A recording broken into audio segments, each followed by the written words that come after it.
Hello बच्चों, मैं दीपक राजभर आप सभी को मैथ गैलेक्सी पॉइंट पर स्वागत करता हूं। आज हम लेकर आए हैं क्लास 12 का एनसीईआरटी फिजिक्स, जो हमारा पहला टॉपिक है, पहला चैप्टर यूनिट है वैद्युत आवेश तथा वैद्युत क्षेत्र। ये हमारा इसमें जो हम पढ़ाएंगे, जैसे UP board, Bihar board, IIT, NEET, जो हमारे हिंदी मीडियम के बच्चे हैं उनके लिए हमारा ये वीडियो है। तो इसमें पहले हम देखते हैं इस चैप्टर में क्या क्या टॉपिक सभी पढ़ना है। आइए उसको हम स्टार्ट करते हैं। यदि आप लोगों ने हमारे चैनल को सब्सक्राइब नहीं किया है तो हमारे चैनल को सब्सक्राइब कर लें और शेयर करें और बेल आइकन घंटी दबा लें। चलिए हम आज का स्टार्ट करते हैं। इस चैप्टर में क्या क्या टॉपिक हमको पढ़ना है। मतलब हमारा चैप्टर का नाम है वैद्युत आवेश तथा वैद्युत क्षेत्र। इसमें हमारा जो पहला टॉपिक पढ़ना है, इसमें विद्युत आवेश। पहला टॉपिक हमारा जो क्या है, विद्युत आवेश है। इसमें आवेश कितने प्रकार के होते हैं वो इसमें पढ़ना है। दूसरा हमारा टॉपिक है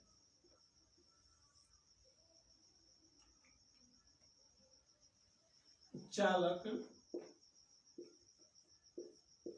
तथा अचालक। ये हो गया। जो तीसरा हमारा टॉपिक है,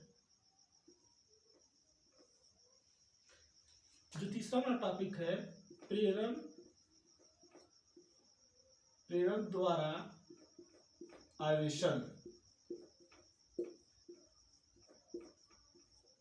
जो हमारा चौथा टॉपिक पढ़ना है, आवेश का संरक्षण।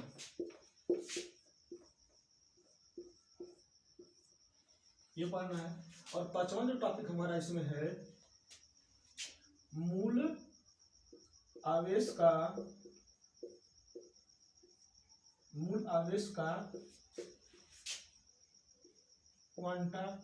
क्वांटमीकरण। ये पढ़ना है। जो छठवां टॉपिक हमारा है, वेरी इंपॉर्टेंट, जो इस चैप्टर का है, कूलॉम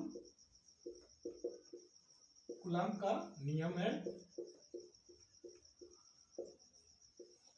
जो सातवां टॉपिक हमारा है, कूलॉम का सदिश निरूपण सीमा आ जाएगा। और हमारा जो एक और टॉपिक है, इसके बाद हमारा जो है कूलॉम से इसमें जितने संबंधित रहेगा इसमें उस टॉपिक को हम अध्ययन करेंगे। आठवां जो हमारा टॉपिक है, वैद्युत क्षेत्र। क्या है? वैद्युत क्षेत्र है। इसमें क्या क्या आ जाएगा, वैद्युत क्षेत्र की तीव्रता आ जाएगा, जिसमें मतलब इस वैद्युत क्षेत्र से हम क्या, जिसमें हमारा आठवां टॉपिक है वैद्युत द्विध्रुव। इसमें हमको दो तीन टॉपिक पढ़ना है। वैद्युत आघूर्ण पढ़ना है। इसमें दो तीन टॉपिक है, इसमें भी हमको पढ़ना है। जो हमारा अगला टॉपिक है, इससे मतलब एक दो तीन जो हमारा सूत्र बहुत इंपॉर्टेंट है, वो भी हर एक एग्जाम में लगभग पूछा जाता है। और जो अगला हमारा टॉपिक है, वैद्युत फ्लक्स है। और हमारा 10वां टॉपिक है गॉस का नियम।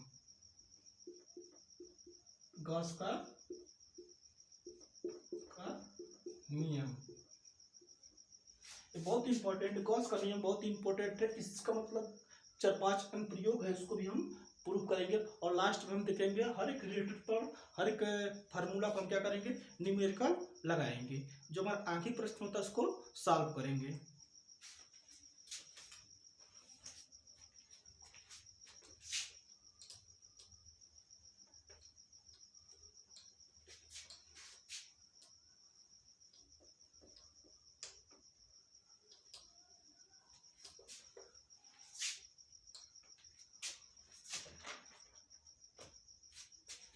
जो हमारा पहला टॉपिक है वैद्युत आवेश।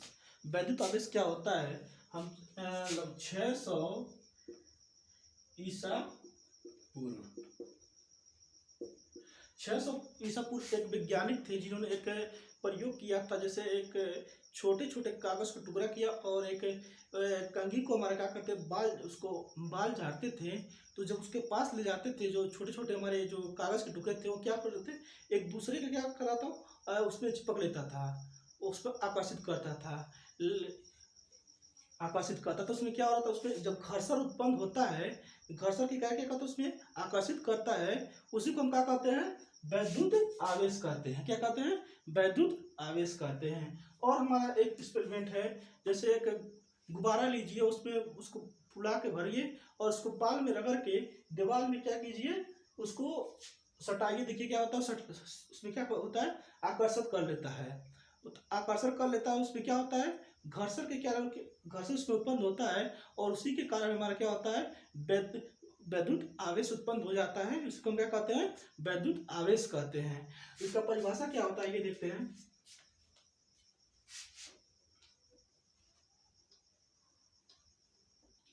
जो मैं बताया हूँ उसको एक्सपेरिमेंट आप खुद भी कर सकते हैं आप लोग। इसका होता है परिभाषा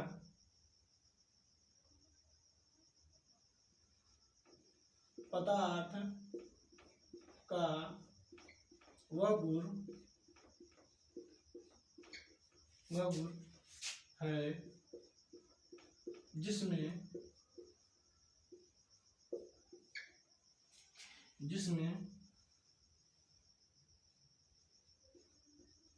विद्युत तथा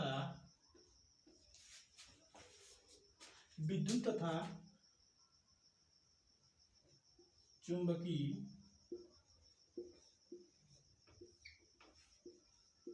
गुण उत्पन्न होता है,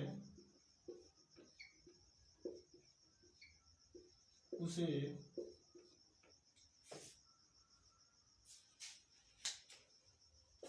आवेश कहते हैं। क्या इसका परिभाषा कर रहा है पदार्थ का वह गुण जिसमें विद्युत तथा चुंबकीय गुण उत्पन्न होता है उसे क्या कहते हैं आवेश कहते हैं।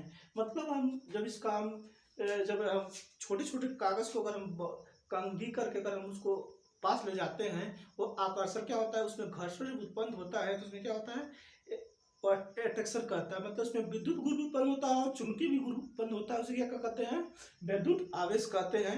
एक इसका एक और फार्मूला है, एक और देखिए यहाँ पर इसका परिभाषा है किसी चालक या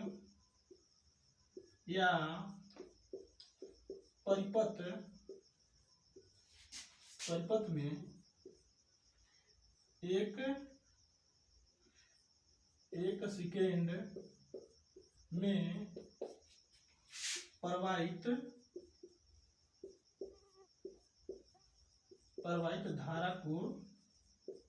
प्रवाहित धारा को विद्युत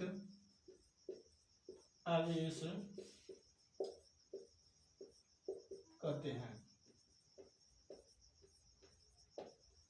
क्या इसका दूसरा परिभाषा है किसी चालक या परिपथ में एक सेकंड में प्रवाहित धारा को विद्युत आवेश कहते हैं। तो हमारा जो फार्मूला हो जाता है Q बराबर यहाँ पर हम विद्युत आवेश को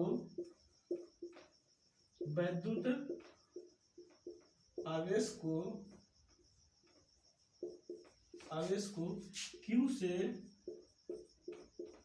स्मॉल q से प्रदर्शित लिखते हैं। तो हमारा फार्मूला जो हो जाएगा इसके अनुसार Q बराबर आई टी क्या हो जाएगा, मतलब करा कि इस चालक या परिपथ में एक सेकेंड में मतलब टी सेकेंड में जो हमारा धारा प्रवाहित हो रहा है उसको क्या कहते हैं विद्युत आवेश कहते हैं। हमारा इसका फार्मूला हो जाएगा Q बराबर आई टी हो जाएगा। क्या हो जाएगा Q बराबर आई टी हो जाएगा। इसे नोट कर लीजिए, चाहे स्क्रीनशॉट आप लोग लीजिए।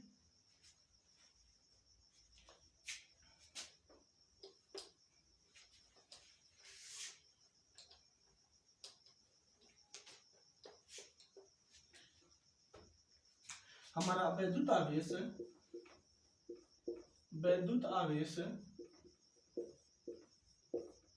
एक अदिश राशि है। जो हमारा वैद्युत आवेश होता है एक अदिश राशि होता है। और वैद्युत आवेश हमारे कितने प्रकार का होता है? वैद्युत आवेश दो प्रकार का होता है। पहला होता है आकर्षण वैद्युत आवेश हमारे दो प्रकार का होता है। धनात्मक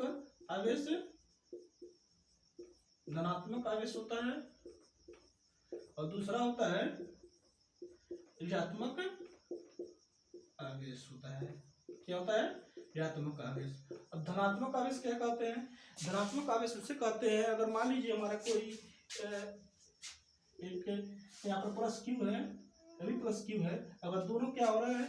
धनात्मक आवेश मतलब होता है जब ये दूसरों को क्या होता है, इसमें प्रतिकर्षण होता है। जब हमारा दो आवेश एक दूसरे पे प्रतिकर्षण करते हैं उसे क्या कहते हैं? धनात्मक आवेश कहते हैं। और दूसरा हमारा ऋणात्मक आवेश उसे कहते हैं जो हमारा दो आवेशों के बीच जब हमारा आकर्षण होता है उसे क्या कहते हैं? ऋणात्मक आवेश कहते हैं।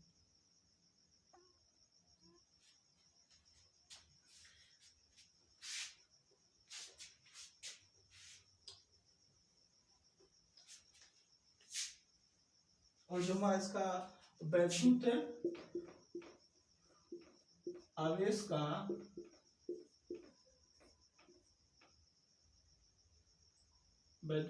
का मात्रक क्या होता है? कूलाम होता है। कूलाम होता है। वैद्युत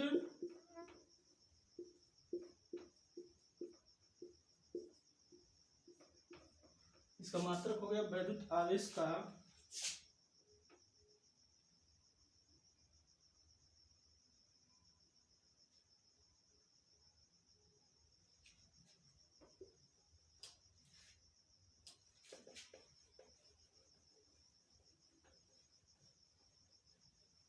जो हमारा अगला टॉपिक है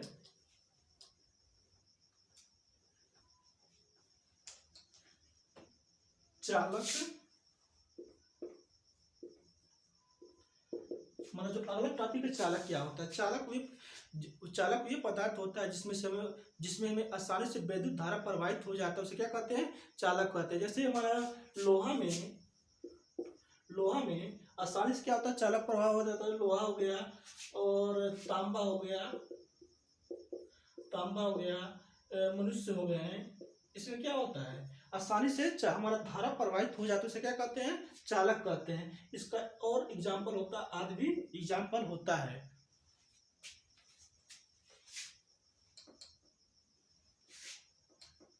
इसका परिभाषा क्या होता है? देखिए, वे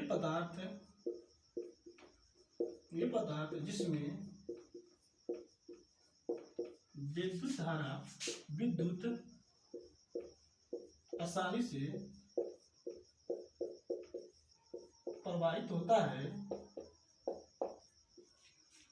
प्रवाहित होता है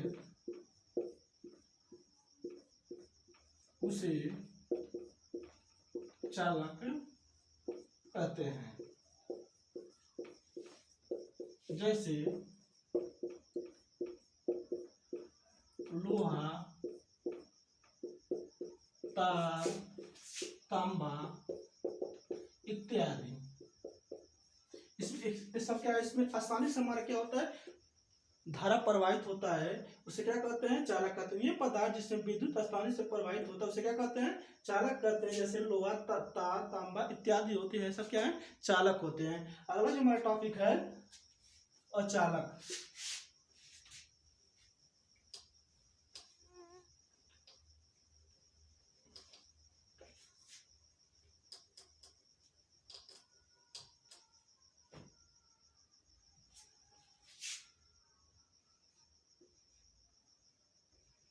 चालक या विद्युत रोधी।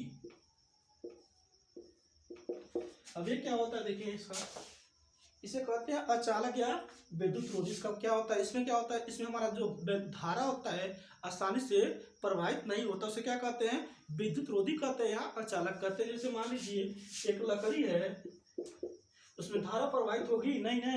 लकड़ी हो गया, प्लास्टिक हो गया, नायलॉन हो गया इत्यादि ऐसे जो चीज होते हैं जिसमें हमें धारा को आसानी से प्रवाहित नहीं कर पाते, उसे क्या कहते हैं? अचालक कहते हैं या विद्युत रोधी कहते हैं। उसका देखिए परिभाषा क्या होता है।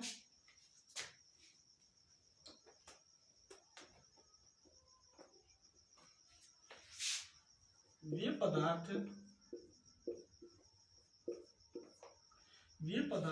जिसमें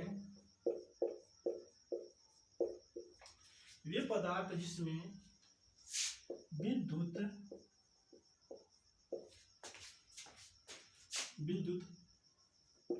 आसानी से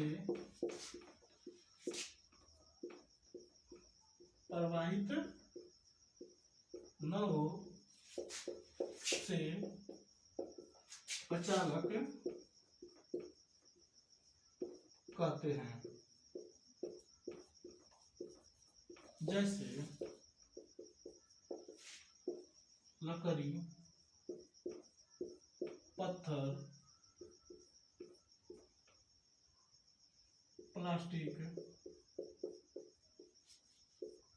इत्यादि। मतलब इसका परिभाषा क्या कर रहा है? ये पदार्थ जिसमें विद्युत आसानी से प्रवाहित ना हो उसे क्या कहते हैं? अचालक कहते हैं। जैसे लकड़ी, पत्थर, प्लास्टिक इत्यादि ऐसे जो पदार्थ होते हैं जो उसमें हमारा धारा का क्या करता है? विरोध करता हो, उसको क्या कहते हैं? अचालक कहते हैं।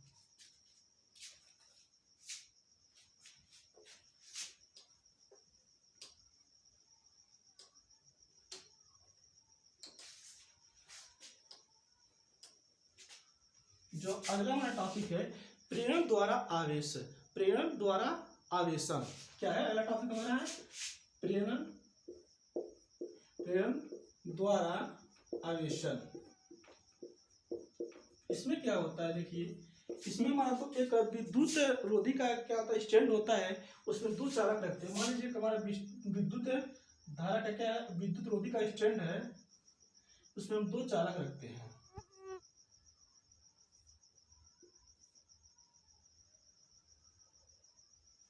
इसे कहते हैं ए, इसे कहते हैं बी।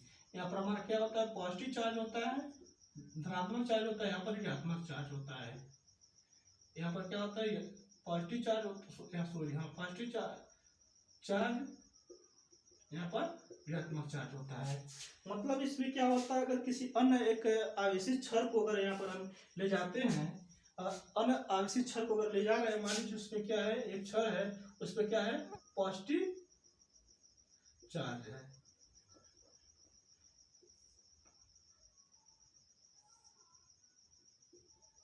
इससे मान लीजिए हमारा धनात्मक चार्ज है, जब इसके पास हम ले जाते हैं तो क्या होता है? विजातीय होता है। मतलब जो इसमें आवेश क्या हो रहा है? यहाँ पर प्रतिकर्षण होगा। मतलब हमारा क्या होगा? यहाँ पर धनात्मक आवेश हो, जब धनात्मक आवेश मिलते हैं तो क्या होता है? प्रतिकर्षण होता है। क्या होता है? प्रतिकर्षण होता है। प्रतिकर्षण होता है, उसे कहते हैं हम विजाती। क्या कहते हैं? विजातीय कहते हैं। यदि मान लीजिए अगर यहाँ पर अगर हम ऋणात्मक छड़ ले जा रहे हैं, यहाँ पर मान लीजिए अगर यही चार्ज हमारा होता है, दूसरा स्टैंड यहाँ पर देख लीजिए बना रहे हैं,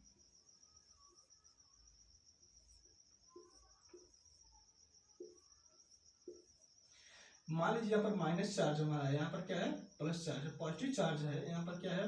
प्लस चार्ज है, यहाँ पर माइनस चार्ज है। यदि अगर हम क्या करते हैं? अगर एक अब छड़ को ले जाते हैं, अनावेशित छड़ को अगर हम ले जा रहे हैं, मान लीजिए इसमें क्या है? हमारा पॉजिटिव अगर चार्ज है, अगर इसके पास अगर हम ले जा लेंगे तो क्या होगा? अट्रैक्शन करेगा, मतलब आकर्षण करेगा। उसे कहते हैं सजाती करते हैं। जिसमें दोनों गुण रहता है उसे क्या कहते हैं? प्रेरण द्वारा आवेशन कहते हैं। क्या कहते हैं? प्रेरण द्वारा आवेशन कहते हैं। क्या कहते हैं? ये समझ आ गया? अगर इसको डायग्राम बना लीजिएगा।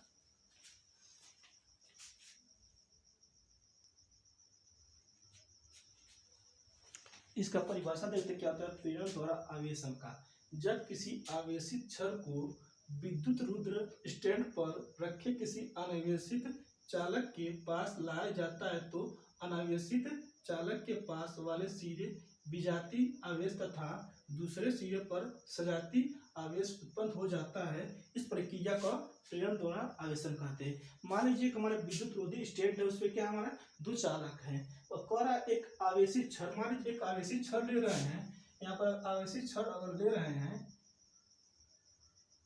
यहाँ पर ये क्या है हमारा पॉजिटिव चार्ज है इस पर, तो यहाँ पर हम ले जाएंगे, क्या होगा प्रतिकर्षण होगा। मतलब जब प्रतिकर्षण होता है उसे क्या कहते हैं विजातीय आवेश कहते हैं। उसे क्या कहते हैं जब प्रतिकर्षण हो, इसी जब यहाँ पर हमारा प्रतिकर्षण हो रहा है, यहाँ पर माइनस से यहाँ पर प्लस चार्ज क्या एट्रैक्शन हो रहा है। ये क्या हो रहा है दूसरे, अगर दूसरा तीसरा फिगर हमारा जो है,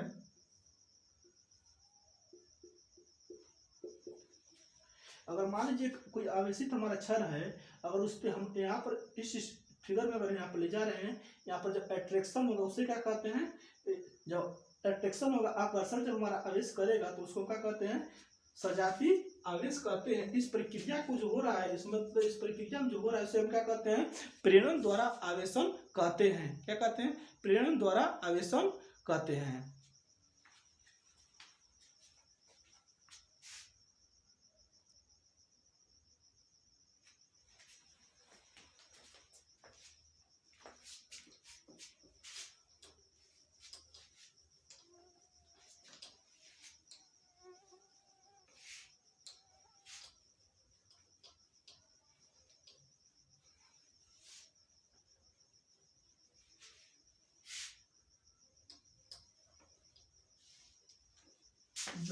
जो हमारा अगला टॉपिक है वैद्युत आवेश का संरक्षण का नियम। अब वैद्युत आवेश का संरक्षण का क्या नियम होता है उसको देखते हैं। जो हमारा इसका हेडिंग होता है वैद्युत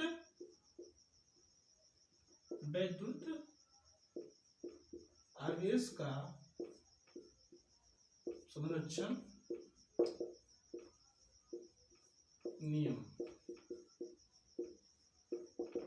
इसमें क्या होता है, हम जब दो वस्तुओं एक वस्तु दूसरे वस्तु से जब उसको आपस में क्या करते हैं रगड़ते हैं, उसमें हमारा क्या होता है, उसमें हमारा आवेश जो उत्पन्न होता है, मतलब एक दूसरे को क्या होता है ट्रांसफर मतलब स्थानांतरण होता है।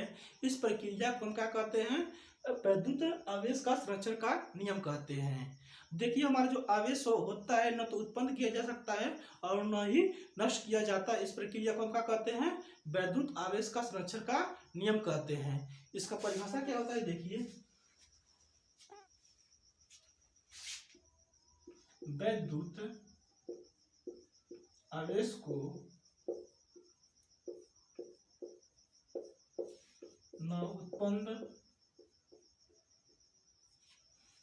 उत्पन्न किया जा सकता है, न तो उत्पन्न किया जा सकता है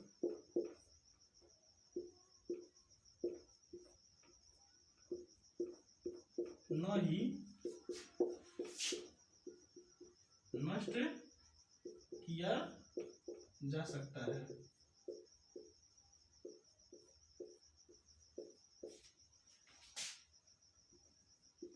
इस प्रक्रिया को वैद्युत आवेश का संरक्षण का नियम कहते हैं। वैद्युत आवेश को न उत्पन्न किया जा सकता है न ही नष्ट किया जा सकता है। इस प्रक्रिया को वैद्युत आवेश का संरक्षण का नियम कहते हैं। मतलब एक एग्जांपल हम ले लेते हैं, जैसे हमारे पास दो वस्तुओं को जब आपस में रगड़ते हैं उसमें क्या हो रहा है, उसमें हम जब उसमें आवेश उत्पन्न होता है, मतलब उसमें हमारा आवेश को एक क्या होता है उसमें हम ट्रांसफर करते हैं, न उसमें हमारा लॉस नहीं होता, एनर्जी का लॉस भी नहीं होता है, मतलब उसको ट्रांसफर होता है। उसी को क्या कहते हैं वैद्युत आवेश का संरक्षण का नियम कहते हैं।